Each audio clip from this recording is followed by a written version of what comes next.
Hello friends, 3 நாள் ஆனாலும் கெட்டு போகாத கத்திரிக்காய் தொக்கு பண்ணலாமா? 3 டேஸ் ட்ராவல் பண்ணிங்கன்னா கண்டிப்பாக அந்த தொக்கு பண்ணிக்கோங்க, கெட்டே போகாது. நம்ம சேனலை சப்ஸ்கிரைப் பண்ணிக்கோங்க. கத்திரிக்காய் தொக்கு பண்ணுறதுக்கு 50 கிராம் புளி ஊற வச்சுருக்கேன். கத்திரிக்காயை கழுவிட்டு கட் பண்ணி வச்சுக்கிறேன். கடாயில் 3 ஸ்பூன் எண்ணெய் சேர்த்துக்கோங்க.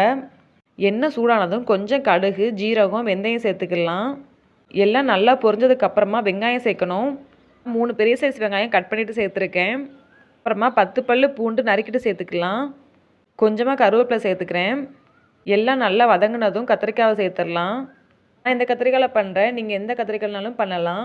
கொஞ்சமாக உப்பு சேர்த்துட்டு மூடி போட்டு வேக வச்சுருங்க. கத்திரிக்காய் நல்லா வெந்து வந்துருச்சு. இப்போ அடுத்ததாக 2 தக்காளியை மிக்சியில் அடிச்சுட்டு சேர்த்துக்கலாம். தக்காளியும் கத்திரிக்காயும் சேர்ந்து நல்லா வேகணும். இப்போ கத்திரிக்காய் தொக்குக்கு தேவையான மசாலா சேர்க்கலாம். 1 ஸ்பூன் மிளகாப்பொடி, 2 ஸ்பூன் மல்லிப்பொடி, 1/4 ஸ்பூன் ஜீரகப்பொடி, 1/4 ஸ்பூன் மஞ்சப்பொடி எல்லாம் சேர்த்து நல்லா வதக்கிக்கோங்க.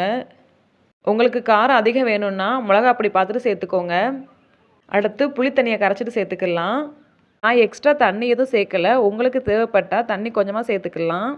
உப்பு, காரம், புளிப்பெல்லாம் செக் பண்ணி பார்த்துட்டு வேக வச்சுக்கோங்க.